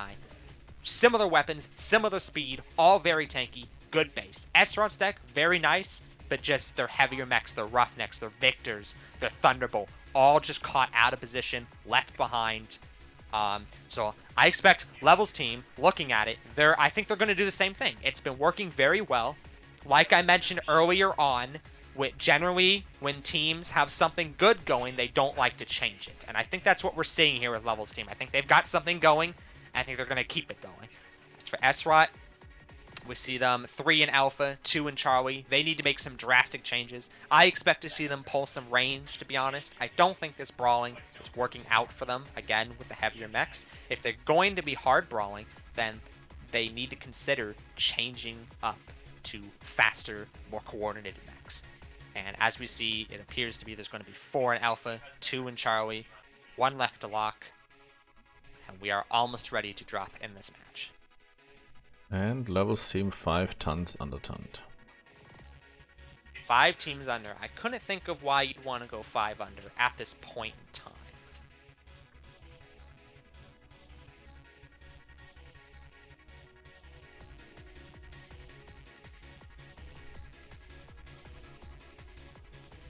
Alright, SROT actually is a 3-3 split. They're all readied up. Looks like they're about to lock.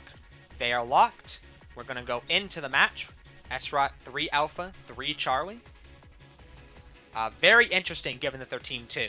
The fact that they have 3 Alpha, I think, means they're mixing it up. They're heating what they should do, and I think they're going to mix it up with more range here, putting 3 in Alpha.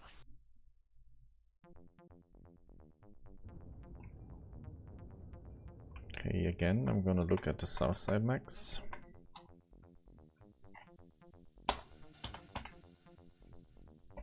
We have Windies on Level side with 5 medium pulses, 3 of them. And we got Warhammer 9Ds, 3 of them, with 6 medium pulses and 1 ER small. Alright, and then Nice. on SROT's team, they have a Victor 9S, 2 Vulcan 5Ds, 2 Cataphract 3Ds. Interesting, this is not bad, and then a Trebuchet 7M. Now, if I can get in his cockpit and see what exactly he's running, MRMs. Okay, so he's running MRMs, not LRMs, as you would perhaps expect. So they have a high DPS deck on SROT and very tanky. Most importantly is it seems they brought those double Cataphracts again, those double heavier, slower mechs. And we Okay, they're see going for the SROT early cap pushing on both Theta. Vulcans on Theta. Well, at least Level's one. team basically bringing the same deck they brought before, just a little heavier and a little slower. It looks like Level's SROT is pulling to Kappa. They don't want to do that, because if you give up the Kappa high ground and let the medium pulses shoot you down onto you, especially with those DAC Cataphracts, those MRMs, they brought a Victor 9S again. I didn't even catch that. And again, the MRM Trebuchet, I think they're going to have a bad time. They need to get these... But the Vulcan's completely caught out. He's completely caught out. He's going to get picked. He's in the open, getting farmed by a billion medium pulses. His leg about to come off. Oh, they didn't get his leg. They didn't get his leg somehow. 62%. They didn't get his leg. That's surprising. Still another burn. They didn't get his leg. That's very surprising, actually. Deeply read that leg. But Yeah, that's he should have gone blow. And 30 most seconds importantly, ago. they've let them push up. They didn't take the high ground. They didn't farm them with their MRMs, their DACA while they're pushing up. They let them push up. And so their team, LGBT is going to be on the high ground, and SROT shooting up from the low ground. Percentages are pretty good. One of the SROT guys disengaging, going to cap. I actually don't think the LGBT mechs want to push in at this point in time. SROT is much higher DPS right now, and we see Cataphract kind of has some backs right now from SROT, but the Victor going down, the focus fire, LGBT too strong. It seems like SROT's focus fire is not as great. It's anyway 6 against 5 because one of the Vulcans disengaged to cap. I don't know. Oh, yeah, That's I just noticed that. idea. Why is one of their DPSs capping? That may cost them the match. Even if he's almost legged, even if he's very hurt, you can't be disengaging a fight like that. Yeah, no, they're down as DPS. That's very bad. The Trebuchet goes down. It's literally just 3 on 6. Squishy in that Warhammer, tanking extremely hard. He does go down. He was at 17% before he died. Very impressive. And we see LGBT's mechs are still quite fresh. The Cataphract, both Cataphracts about to go down, and it's just going to be the Vulcan. But where is this Vulcan? Why did he go and cap when his team got pushed? I'm not necessarily saying he would have influenced the fight. He was almost legged to begin with, and we see Ezra's is still very fresh. Or, I'm sorry, LGBT is still very fresh. But, it's very questionable pulling a mech like that. They should have known that their team was pushing. When the Vulcan was caught in the open, and he's turning and twisting and sees, oh, there's a bunch of mechs charging. You can't just run away from a fight like that. You have to stay. Even if you're crippled, you have to put your firepower into the enemy. It's very unfortunate, but again, they had the range advantage with those Cataphracts. They had the range advantage and gave it up to sit on the low ground. Very important. If they had been shooting, if they had been sitting on the high ground, in front of Kappa, as those dudes charge LGBT, as they charge through the valley, that might have been a slaughter in favor of SRI. They had a huge range advantage, but they didn't capitalize it. They instead sat on the low ground, and we see the result of this. The Vulcan, it's only a matter of time before he dies. He's almost dead to begin with.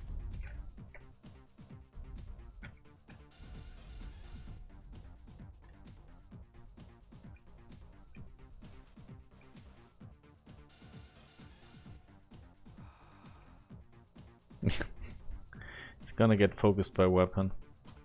And he's 3, 2, caught. 1, And that's it. and leg. One leg, and he's not shooting his leg, and then the other leg. Very unfortunate.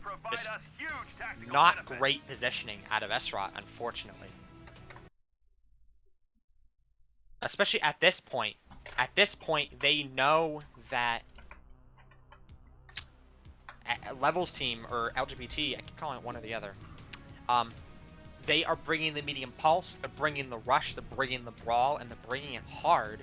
At this point, SROT needs to start accounting for that. The Vulcan, who got out, and then went to cap 60 damage. The Victor, 122. Both Cataphracts, you see that? Those Cataphracts, they have very high DPS. They were the top damage in the match. If they just had more people supporting them, if they were just on the high ground, shooting them as they go, those Cataphracts, excellent, excellent DACA DPS. They didn't take advantage of it. And we see that LGBT, great damage spread, again, across the board. Great kill spread, again, across the board. There isn't really much to say, unfortunately.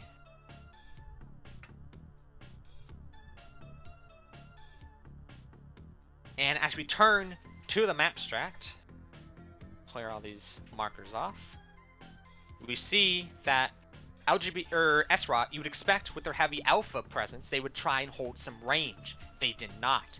Instead, they kind of just migrated through the low ground a bit towards Kappa, and then LGBT, they basically went a little something like this. They just grouped up really tightly, and then they kind of got around Theta. The Vulcans, they tried to. Am I marking the wrong teams?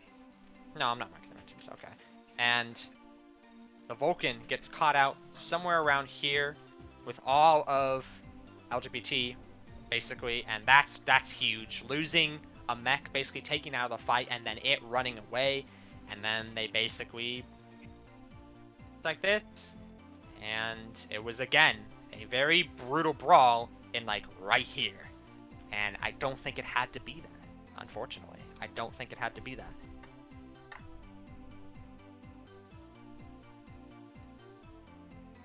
Okay, next map, Frozen City Classic Night.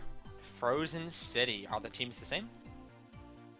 Yeah, you don't switch them. Oh, Classic Frozen City.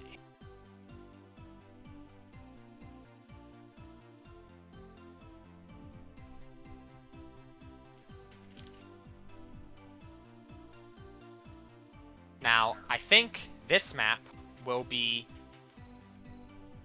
extremely interesting.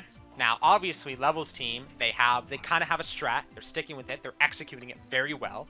Very, very well, I might add. I think these guys, there is always the possibility. They're on Team 1, so arguably the better side. Arguably to post some extreme range. Somewhere up maybe in this area, here, somewhere around that area. Because if you can get a mech, especially in the big circle, you can kind of have lines all through here. And it's been a very powerful position in the past. I expect them to abuse it, but again, they have a strat. They're doing well with it. I think they're going to want to stick to it. SROT, they have to mix something up. They have to... If they're taking heavier mechs, they got to push as a team. If they're taking range, they have to use the range. Don't let the enemy push into you. Again, at this point, they must realize LGBT is a very push-happy team. There's ways to counter that, especially if you know ahead of time what's going to be happening. So...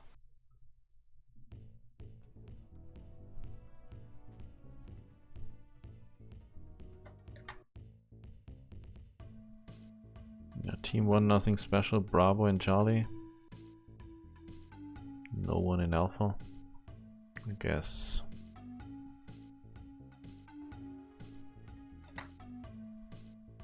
They're gonna lock that way, and Team 2... So it looks like Team 1 is locking right now. They have 2 Bravo, 2 Charlie, as you mentioned.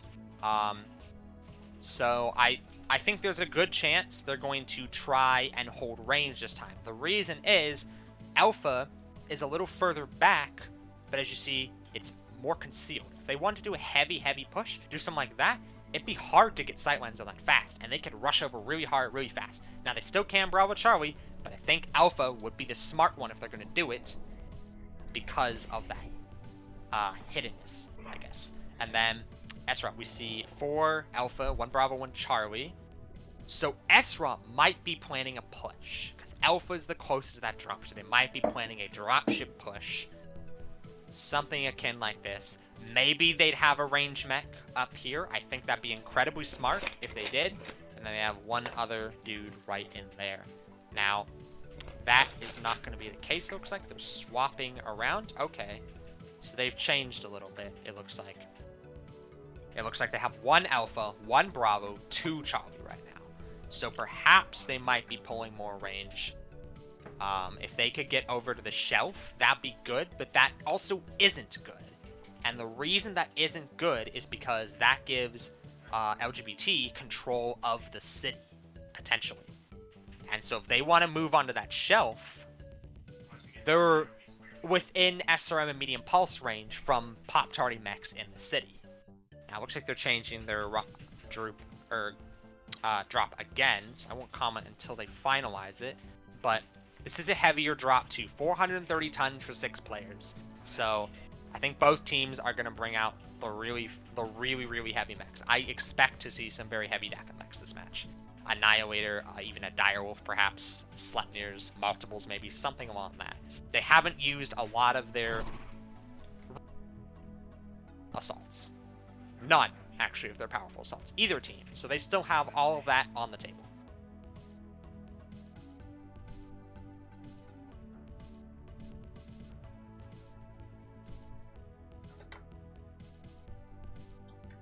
And as we see, SROT is locked. 3 Alpha, 2 Bravo, 1 Charlie. It does look like they're going to be trying that saddle push. Will be very, very interesting to see, especially if LGBT pulls range, or holds range, rather.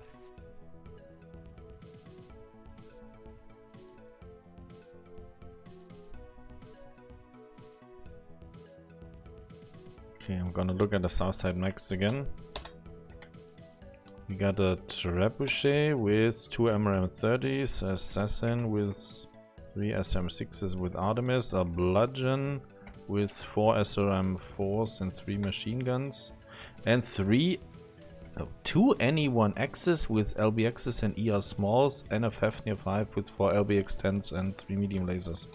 Interesting. So on Team 1, we have 3 Cyclops 10 Qs, 2 Archer 5Ws, and a Flea 17. So actually, LGBT is going very heavy push, but they're going to meet very, very stiff resistance. Esron has brought an extremely high DPS deck with those Annihilators, with that Fafnir, with that Bloodlust, Assassin, MRM Trebuchet. I would like to see probably a Lerm Trebuchet, I think, would have been the for this drop, given how heavy it is. And I think a Lerm Trebuchet somewhere up on the radio tower would have been very, very powerful in this drop. Oh, but and we got the Bludgeon is attacking the Flea. Flea took 8%, not too bad. Bloodlust, not Bludgeon, that's the Clan Warhammer hero. Bloodlust is taking Theta. Caps will swing in favor of Esra, but the Bloodlust actually will have control. It will actually have control of Theta because the Flea doesn't have enough armor to contest it or enough range. Yeah, but the rest of the team is but level LGBT is hard pushing all 6 mechs, hard pushing as they've done every single drop. They've executed it well. Esra, I don't think they know what's hitting them because their assassin is not scouting, I don't think.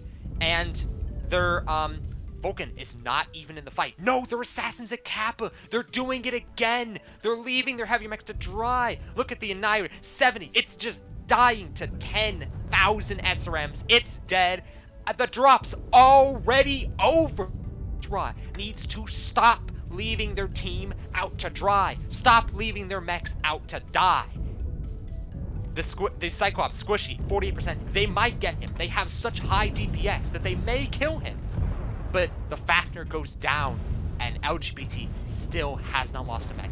The Assassin, the Vulcan, they've come in. It's too late. They have lost 2 assaults. They're about to lose a 3rd. That's game.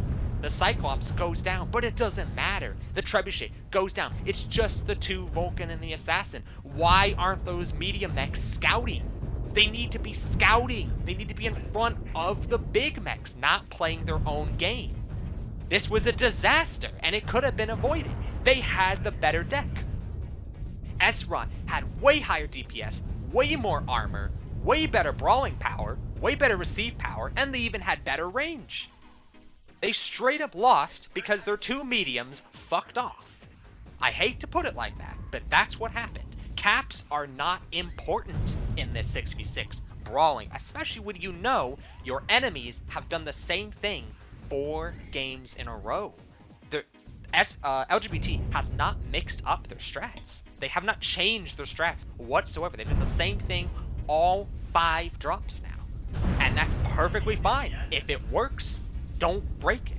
However, Esron needs to account for that, and the Vulcan goes down. It's a complete wash. They weren't even close to winning.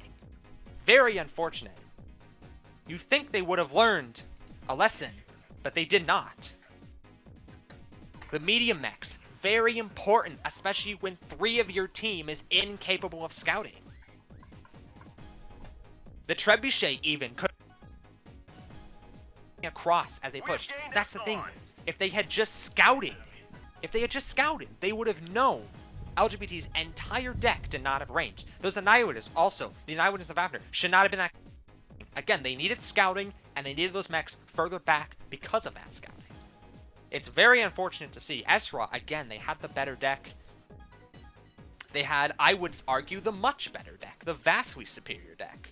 But they weren't able to take advantage of it because their mediums just kind of did their own game. They were playing, their 2 halves of their team were playing a different game. And that was clearly evident in the fact that, honestly, it was somewhat close, but it really wasn't. They still have 5 mechs up for LGBT. And as the match ends, we see, look at the damages.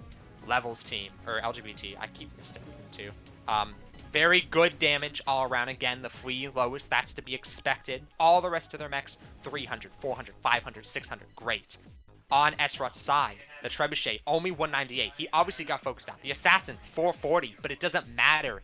He could have done 1,000 damage and he wouldn't have won that match because he came in too late. The Factor, 275. Annihilator, 232. Those are not numbers we want to see. Trebuchet, 198 again. And then the other Annihilator, 91. And that's not even the fault of their assaults. That was the fault of their mediums playing a different game than the rest of their team. Very unfortunate to see.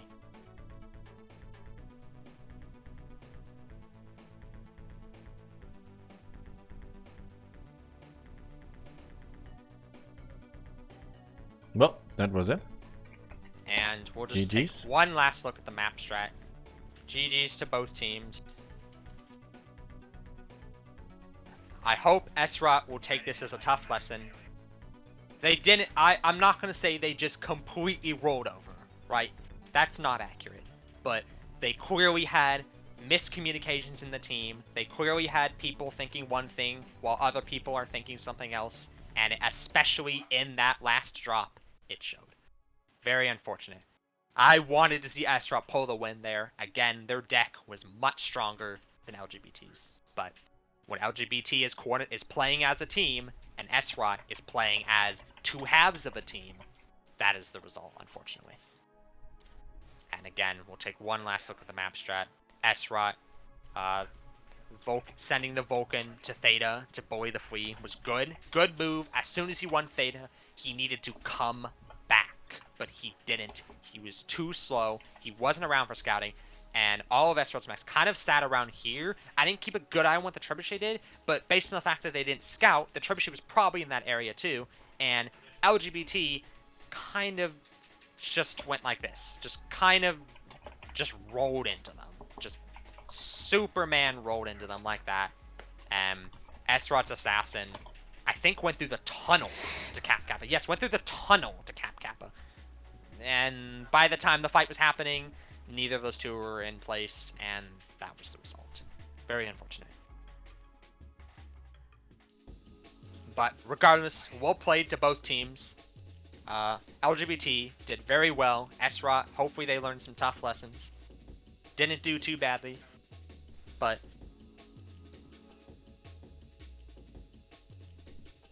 that will be the end of that.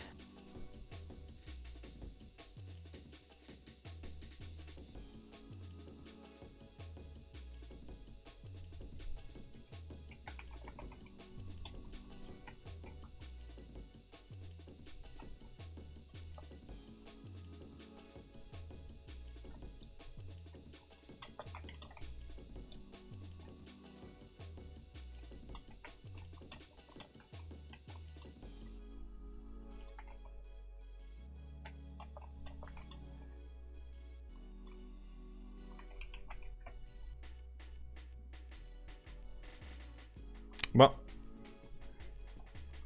I'm gonna ask someone to rate someone. I think that is the stream for now. Wish you all good night. Thanks, Bowser, for the good cast. Thank you for being my co-caster and hosting the stream. Very nice and short notice. Yeah, no problem. Anytime. Well, it was fun. Good games. See you all, guys. Good night.